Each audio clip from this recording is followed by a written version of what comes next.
Que a graça e a paz de nosso Senhor e Salvador Jesus Cristo se façam presente nas nossas vidas e nos nossos corações.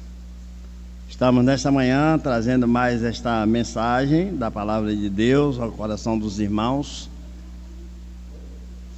em função de estarmos obedecendo a mais esse período de pandemia, de distanciamento social, e assim, ainda que não vamos, em nome de Jesus, ficar todo aquele período que ficamos, de 4 meses, querendo Deus, na primeira semana de abril, estar de volta ao nosso trabalho, mas esperando em Deus, assim, que possamos estar, de alguma forma, levando a palavra de Deus ao coração dos amados, para que tenhamos, assim, consolação e possamos prosseguir na nossa caminhada cristã.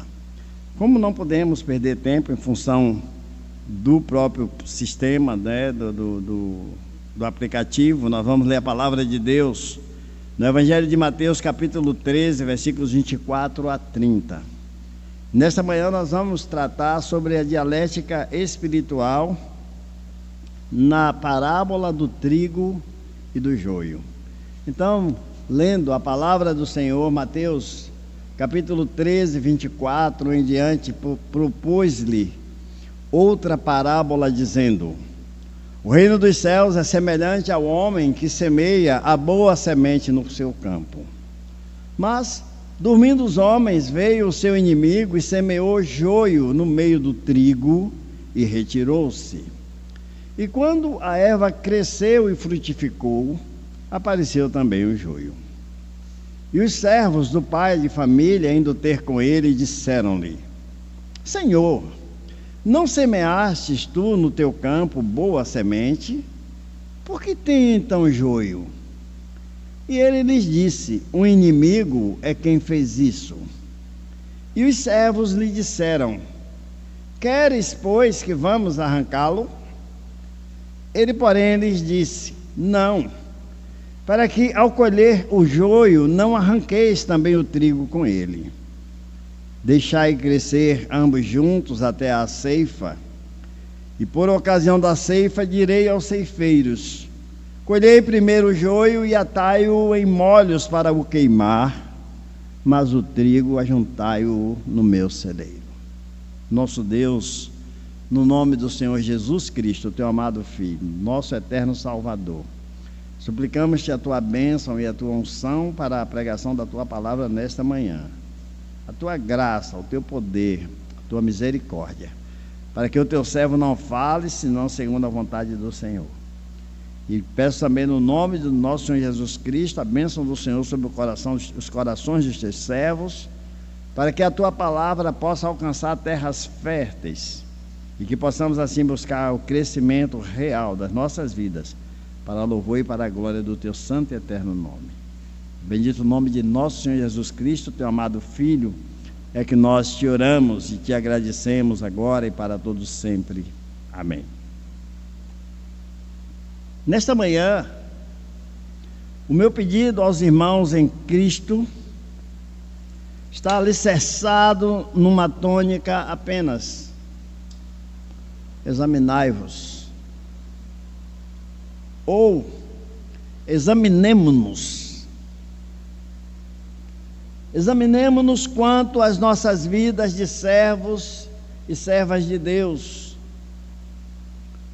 Neste livro que acabamos de ler, no Evangelho de Mateus, capítulo 7, versículos 21 a 23, nós vamos fazer menção desta leitura, desta passagem, e queria também convidar os irmãos para que adentrássemos a profundidade, né, dos ensinos contidos nesta passagem. O Senhor começa a exortação da seguinte forma: ele diz: nem todo que me diz Senhor, Senhor, entrará no reino dos céus, mas aquele que faz a vontade do meu Pai que está nos céus. Complementando o conteúdo, aí Jesus vai dizer, e preste muita atenção ao dito do Senhor Jesus, ele diz assim: muitos me dirão naquele dia, Senhor, Senhor. não profetizamos nós em teu nome? E em teu nome não expulsamos demônios? E em teu nome não fizemos muitas maravilhas?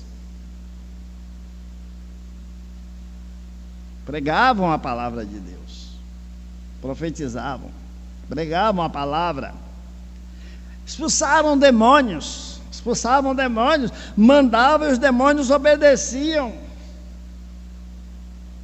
Praticaram sinais e maravilhas em nome de Jesus. E eu quero dizer, irmão, nessa manhã não é tão importante, porque você prega a palavra, não é tão importante porque você ora e o demônio obedece ou se retira. Não é importante até se você, através da sua oração, Deus opera sinais e maravilhas. O importante é você ser verdadeiramente um servo, uma serva de Deus. Olha a resposta terrível do versículo 23. Nós lemos 21, 22, agora o 23. E então lhes direi abertamente. Jesus está dizendo que ele vai dizer. Aquela pessoa que disse a ele: mas Senhor, não profetizamos nós em teu nome? E em teu nome não expulsamos demônios? E em teu nome não realizamos muitas maravilhas? E então lhes direi abertamente: nunca vos conheci. Nunca vos conheci. Apartai-vos de mim, vós que praticais a iniquidade. A dialética espiritual centrada na palavra do trigo e do joio. Duas plantas distintas, com aplicações distintas, com proposições distintas, com atuações distintas, com propósito final distintos. Eram sementes, né? Tanto o trigo quanto o joio, eles vêm de semente, não eram mudas, eram sementes oriundas de destinatários definidos. O trigo e o joio, eles não diziam respeito a ter a origem do mesmo destinatário. Uma semente daquela era de um destinatário, e a outra semente era de outro destinatário. Eram destinatários definidos. Eles não vieram do mesmo destinatário. O trigo veio de um e o joio veio de outro. Plantados no mesmo campo, porém, um foi cuidadosa e meticulosamente plantado na terra, o trigo. O trigo, a terra foi preparada, a terra foi arada, a terra foi regada, a terra foi cuidada com o propósito do plantio do trigo. Foi tudo preparado para o plantio do trigo, e o trigo foi plantado na terra. A outra semente, o joio, ela não foi plantada na terra, ela foi lançada na terra, foi jogada lá na terra, né? De maneira aleatória, jogaram lá aquele punhado daquele negócio lá, e cresceram, ao que parecia era uma semeadura de trigo. Mas quando chegou o tempo, se identificou que não era somente trigo, tinha trigo e tinha joio também, né?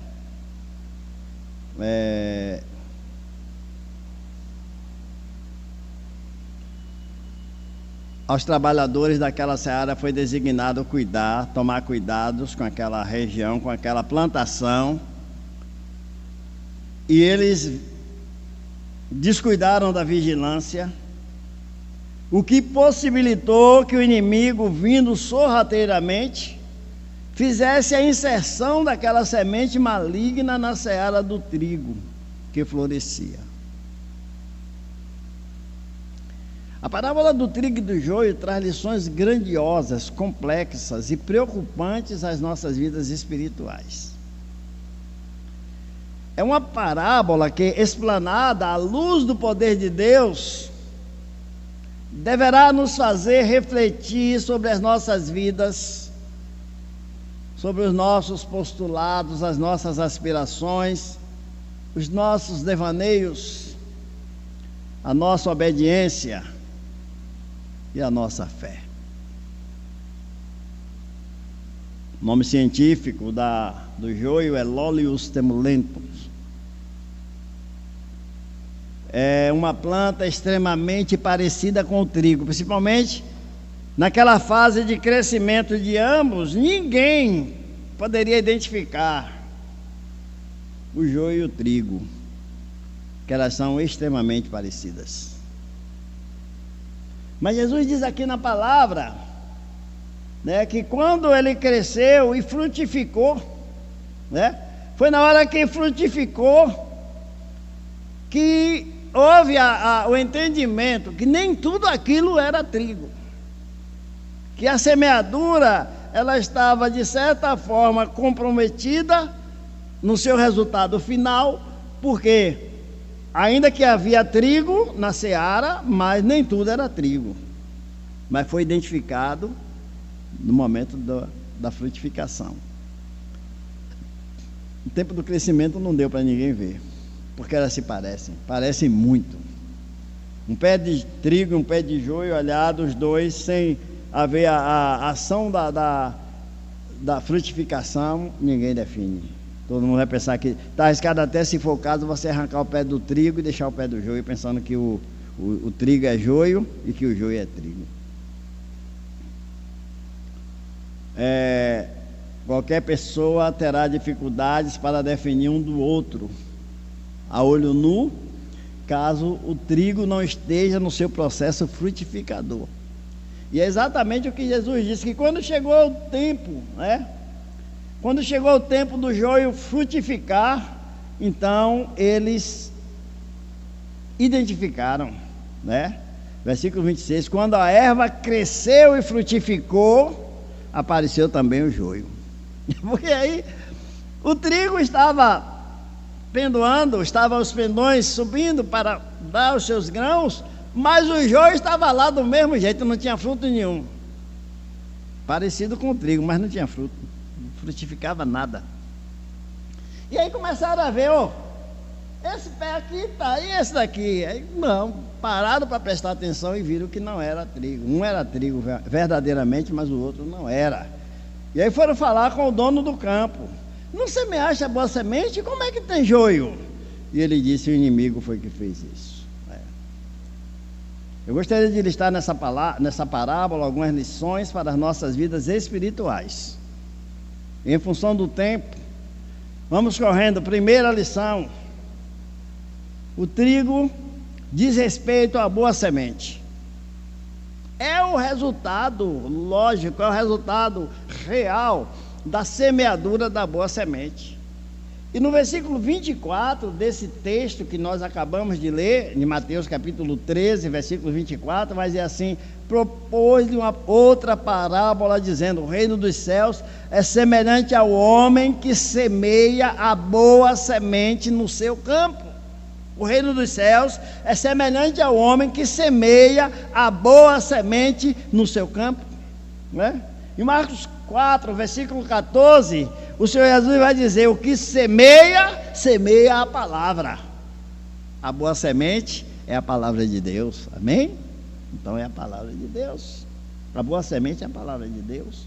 O bom fruto, tipificado pelo trigo na parábola, são os nascidos, os verdadeiramente nascidos de novo.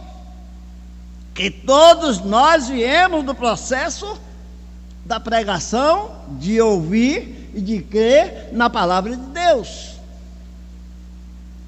O grande diferencial é que muitos de nós procuramos ouvir e crer com os ouvidos e compreender com os corações e procurar se converter para ser curado e salvo pelo Senhor. Outros apenas ouviram, talvez ouviram de maneira atropelada, ouviram de maneira apressurada, e foi logo recebendo, aceitando, sem talvez parar, sem fazer a exegese necessária, sem fazer o ajuste necessário da sua vida, sem buscar o entendimento real da palavra de Deus, para que pudesse verdadeiramente tomar uma decisão sincera diante do Senhor Jesus. Eu não sei se o tempo me permite, mas deixa eu lhe dizer uma coisa aqui rapidinho. Eu ouvi a palavra de Deus bem jovem. E logo cedo eu tive um entendimento acerca da palavra de Deus e da minha necessidade de crer e aceitar Jesus como Senhor e Salvador.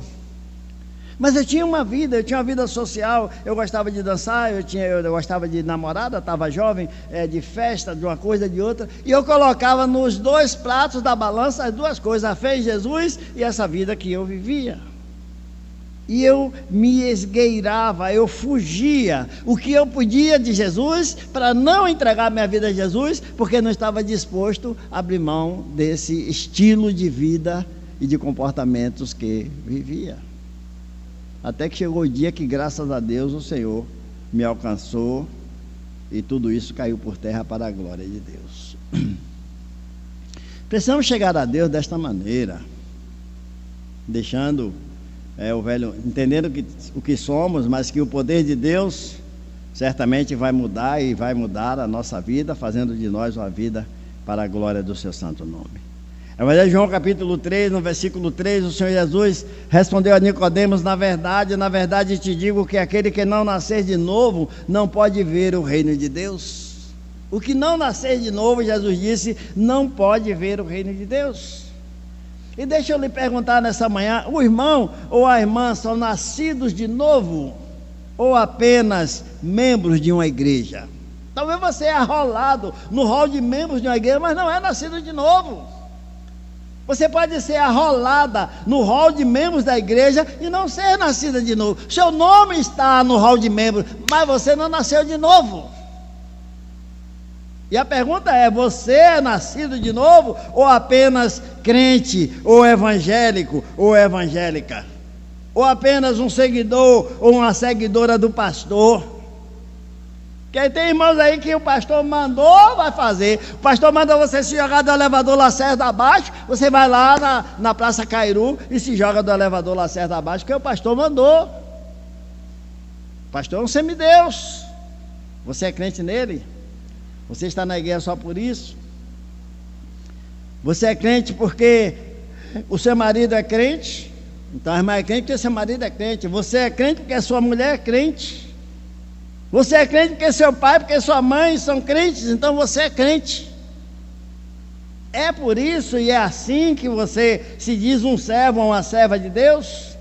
Sou crente porque minha mulher é crente, sou crente porque meu marido é crente, sou crente porque meus pais são crentes. Mas você não nasceu de novo ainda não? Então está tudo errado. Está tudo errado.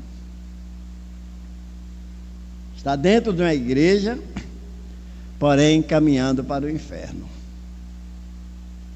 Dentro da igreja, caminhando para o inferno. É preciso nascer de novo. Ainda em João 3, 6 e 7, o Senhor iria dizer a Nicodemos: o que é nascido da carne é carne, e o que é nascido do Espírito é Espírito. E complementou para ele: não te maravilhes de te ter dito, necessário vos é nascer de novo. Precisa nascer de novo. A boa semente nos leva a frutificar, né, a embrionar o poder de Deus em nós, nos nossos corações, e brotar uma nova criatura para a glória de Deus.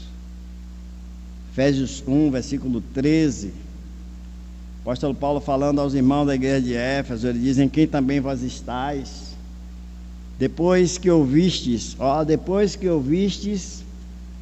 a palavra da verdade, o evangelho da vossa salvação. Então você vem a Jesus através de ouvir a palavra da verdade, o evangelho da vossa salvação. Segundo processo: e tendo nele também crido, ouvir e crer, fostes selados com o Espírito Santo da promessa.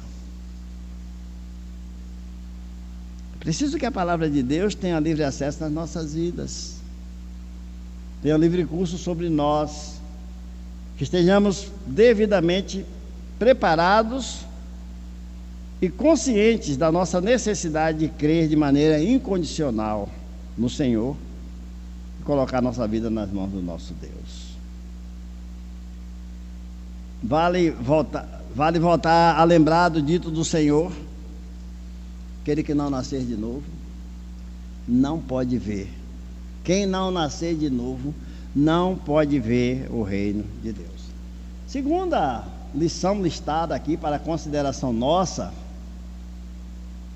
trigo e joio, eles eram aparentemente parecidos, porém extremamente diferentes. O joio espiritual, que é aquele crente atípico, que é aquele crente que não gosta de Bíblia, aquele crente que não gosta da igreja, é crente que não gosta de pastor, é crente que não gosta dos irmãos.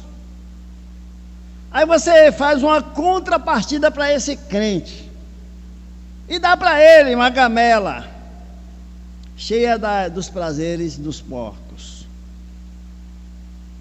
de agito, ele gosta. Aí descompromisso, ele gosta. De contramão em diversas áreas, ele gosta. Tudo que é contrário, ele gosta. E tudo que é do Evangelho de Jesus lhe é aborrecível. É um joio. É um joio que foi lançado dentro da igreja. Está na seara. Às vezes está arrolado como membro da igreja. Às vezes tem direito à voz e voto na igreja, levanta a mão e cria problemas, cria reboliço dentro da igreja, cria quebra-pau dentro da igreja. É joio, não é trigo. Mas aparentemente, quem olha para ele, quem olha para o joio, domingo de manhã, com a Bíbliazinha debaixo do braço, e todo arrumadinho, lá vai ele para a igreja, ele diz que é o trigo, que é o crente, que é um servo de Deus, mas não é um verdadeiro servo de Deus. O joio é um aparente trigo, para quem olha para ele e se deixa enganar pela sua aparência, pelo ato do seu parecer com o trigo, vai pensando que o joio é trigo, mas o joio é joio e o trigo é trigo. Então eles eram aparentemente parecidos, porém extremamente diferentes. O joio não era frutífero, nem é frutífero. Ele era atrapalhão, ou seja, era um estorvo para o trigo. O joio era indesejável. Ele não foi lançado na terra pelo dono da seara. Ele causou espanto, ele causou admiração. Quando olharam, que negócio é esse? Joio? Quem plantou joio aqui? Ninguém plantou ele. Ele apareceu lá no meio. Então ele era indesejável. E quando foi identificado, houve um propósito dos trabalhadores que falharam na vigilância para que ele aparecesse ali. Eles queriam arrancá-lo do campo. E o mais sério, não significava ser o propósito do dono do campo. Não foi o dono do campo que queria ele lá, nem mandou plantar o joio lá no meio do trigo. Não era propósito do dono do campo. Foi uma semente plantada pelo inimigo. Aí é que eu lhe digo, o mais sério é isso aí. Quem estiver na igreja com essas proposições nefastas, contrárias, indignas, malignas, tenha cuidado com a sua vida espiritual. Foi o que eu comecei dizendo, né? Nessa manhã, o meu pedido aos irmãos em Cristo está alicerçado numa tônica apenas: examinai-vos, ou examinemo-nos. Que eu coloquei para os irmãos e depois eu fiz o apanhado geral, onde eu estou inserido. Examinemo-nos. Cada um de nós precisamos examinar a nossa vida e a nossa conduta diante do nosso Deus. Essa semente, o joio, foi plantada pelo inimigo. Irmão, pense numa situação séria. Se você estiver na casa de Deus plantado como um joio, você vai me dizer e vai querer que eu acredite que você está em concordância espiritual com a vontade de Deus e com o poder de Deus sobre a sua vida? Não posso acreditar. Porque se eu me encontrar na casa de Deus nesta prática, nesta proposição, eu haverei de entender, se Deus não tirar o meu entendimento que me tem dado, que eu estou sendo usado por Satanás. A boa semente era o trigo. O joio era a semente indesejada, semeada pelo inimigo. Eu pediria que cada irmão buscasse autoavaliar sua conversão ao Senhor. Procure avaliar a sua vida de fé em Cristo, a sua aplicação e atuação no Evangelho de Jesus. Procure autoavaliar o seu amor ao Senhor Jesus Cristo, o seu amor aos seus irmãos em Cristo. Irmão, se você odeia um irmão em Cristo, você é a pessoa mais indigna que existe sobre a face da terra. Sabe por quê? Porque o inimigo, a pessoa que não tem Jesus, ela tem um inimigo, mas a pessoa que não tem Jesus, ela é dominada, ela é usada, ela é trabalhada pelo poder das trevas, ela é um filho do diabo, é uma filha de Satanás. É uma pessoa que não conhece a Deus, é uma pessoa que nunca teve qualquer aproximação com o Senhor nosso Deus. Mas se o irmão deixa o seu coração ser tomado de ódio por um irmão em Cristo, por uma irmã em Jesus Cristo, meu irmão, procure avaliar diante de Deus o que tem sido a sua vida.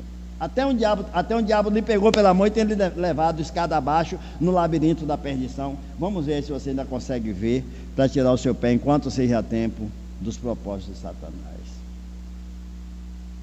Procure pensar sobre o seu amor ao Senhor Jesus, aos seus irmãos em Cristo, à igreja do Senhor, as almas perdidas de Deus, sem salvação. Tem gente que não ama alma nenhuma, ele está lá pouco ligando. Ele está dizendo, quem quiser para o inferno que vá, não tenho nada, eu não indo, quem quiser ir que vá. Essa não é a posição de um real nascido de novo, de um verdadeiro nascido de novo. A pessoa que é nascida, que é verdadeiramente nascida de novo, ela não tem estas prerrogativas no seu ser, no seu entendimento psicológico. Avalie-se. E aí o irmão ou a irmã, mais do que ninguém, saberá se és trigo ou joio na seara. Você sabe, eu sei, o irmão sabe, a irmã sabe, cada um de nós sabemos, né? Terceira lição que gostaria de trazer nesta manhã é que o joio não está autorizado a ser arrancado fora de tempo. Olha que coisa incrível, né? Ele foi lançado atipicamente à seara, porém, após os trabalhadores, após a lerdeza de permitirem, porque a inércia deles permitiu que aquela semente fosse lançada lá, mas quando eles identificaram, se prontificaram e chegaram ao Senhor e disseram: queres, pois, que vamos arrancá-lo? E aí o Senhor vai dar a resposta para eles, ó: não, não, não, não arranca não, deixa lá. O Senhor disse: se vocês arrancarem o joio, vocês vão danificar o trigo. Eles iam ter que entrar na seara, eles iam ter que pisotear a seara, eles iam ter que puxar a raiz do joio do chão. Talvez muitas daquelas raízes estavam entrelaçadas às raízes do trigo que já estava frutificando. Aí o dono da seara: não, deixa lá, deixa crescer juntos. Vamos ficar juntos na igreja, trigo e joio. Agora, a grande problemática é que eu preciso policiar minha vida para não estar naquele time que veste calção preto, meia preta, camisa preta, tudo preto, que é o time dos jogadores do joio. Joio FC. Eu não posso entrar nesse time. Eu tenho que entrar no time de cá, porque eu fui chamado para servir ao Senhor e para ser bênção nas mãos do Senhor. Muitas vezes entendemos que temos poderes que não temos. Entenda isso aí que eu falei. É um jogo, né? Filosófico. Muitas vezes entendemos que temos poderes que não temos. Esse poder separador só o Senhor tem. O pastor não separa porque o pastor é mole. O pastor não tem esse poder. Pastor, não faz porque é frouxo. É porque ele não tem esse poder, o poder não é dele. Jesus disse não, para que quando você arrancar o joio, você não danifique também o trigo. Se você for arrancar o joio, homem, você vai danificar o trigo. Aí de deixar e crescer juntos. Deixa ele quieto lá. No tempo certo o Senhor vai tratar com ele. Quem vai separar o joio do trigo é aquele que sabe separar o joio do trigo. E esse é o Senhor Jesus. Né? Ele sabe separar o joio do trigo no tempo próprio, sem trazer danos ao trigo. Gostaria que os irmãos possam entender nesta manhã. Irmãos, a preocupação do Senhor é com a boa semente. O Senhor não diz que não arranque o joio por causa do joio, não. Ele diz que não arranque o joio por causa do trigo. Ele diz que é para deixar o joio quieto por causa do trigo. Ele diz que é para não mexer no joio por causa do trigo. Porque o que for fazer ao joio vai estragar o trigo. E o cuidado do Senhor está com o trigo, que é a boa semente. O Senhor não quer que a boa semente seja atingida pela ação e atuação do joio. O joio está ali para isso mesmo. Ele não vai dar fruta, ele não vai fazer nada, a não ser atrapalhar a vida do trigo, chegando ao ponto de, se possível, subir ele o trigo. Alguém vai arrancar o joio, arranca ele, ele vem, talvez está entrelaçado com o trigo, e quando arrancar, arranca os dois. Vem o trigo e vem o joio. Não se perdeu o joio, porque o joio está perdido. O joio não tem validade nenhuma. Mas você perdeu o quê? Perdeu o trigo. Você perdeu os frutos que o trigo poderia dar. Você perdeu as bênçãos, né, que o trigo poderia trazer à sua mesa. Sua mesa poderia estar farta. E talvez a sua mesa vai ficar carente, porque você estragou o trigo em função de querer atingir ao joio. O joio não tem nada a perder. O joio está perdido já, é perdido. O joio é a erva daninha. O joio não é útil. Quem é útil na seara é o trigo. O Senhor não quer que a boa semente seja atingida pela ação do joio. Ele quer a boa semente preservada até a ceifa. E quem crê, diga amém. A penúltima lição desta manhã. Olha, irmãos, o joio é joio. Atrapalha o bom desenvolvimento da boa semente, mas não tem o poder de roubar-lhe a essência.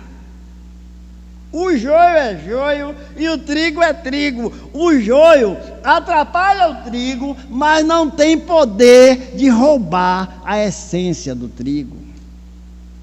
Não tem poder de roubar-lhe os frutos. O joio não tem como tomar os frutos do trigo. Não tem poder para tomar o seu padrão de qualidade e destaque. O joio atrapalha, mas será sempre apenas joio. Ele jamais se transmudará a ser trigo. Joio é joio, e joio será para sempre joio. E a última, o horário chegou, a última lição, a entendermos nesta manhã desta linda parábola: joio e trigo terão lugares definidos no tempo próprio. Ele já tem a destinação própria, estamos aguardando o tempo. No tempo da colheita, aí ele diz assim: ó, colhei primeiro o joio e atai-o em molhos para o queimar. Aí agora pode arrancar o joio, sabe por quê? O trigo já pendoou, o trigo já deu frutos, o trigo está também no ponto de ser ceifado. A ceifa do joio não vai trazer dano nenhum ao trigo. Arranca ele, arranca o joio. Mesmo que a raiz dele esteja entrelaçada ao trigo, não tem problema. O trigo também está no tempo de ser arrancado. O trigo já cumpriu a missão dele. Arranca o joio. E amarra ele direitinho e lança no fogo para queimar. Mas o trigo, ajuntai-o no meu celeiro. Síntese da mensagem. Trigo ou joio? Plantados na casa de Deus, pelo poder de Deus, para a glória de Deus, ou lançado, ou lançada, como um intruso ou intrusa no reino de Deus, totalmente atípico ou atípica à real natureza do Evangelho do Senhor Jesus. Pense nisso, nesta manhã. Peça a Deus graça na sua vida. Nosso propósito é que Deus fale ao seu coração. Autoexamine-se, examine-se e diga assim: Senhor, onde precisar mudar, eu vou mudar. Invista para ser bênção nas mãos de Jesus. Amém? Deus nos abençoe. Deus bendito, Deus eterno, Pai Criador dos céus e da terra, mais uma vez te louvamos pela oportunidade que o Senhor nos concedeu de apregoar a tua palavra. Que os teus servos sejam abençoados pela palavra do Senhor nesta manhã. Dá-nos a tua bênção e dá-nos a tua direção, no nome santo de nosso Senhor Jesus Cristo. Nós te oramos agora e para todos sempre. Amém. Lembrar os irmãos que à noite teremos a mensagem. Em função do horário, creio que aquele horário de 19 horas está. Vamos fazer então às 18, para de 18 a 19 nós estamos saindo daqui por causa da restrição do bairro. Amém? Deus abençoe a todos no nome do Senhor Jesus. Seja bênção. Glorifique o nome do Senhor. Vale a pena viver para a glória de Deus. Deus abençoe.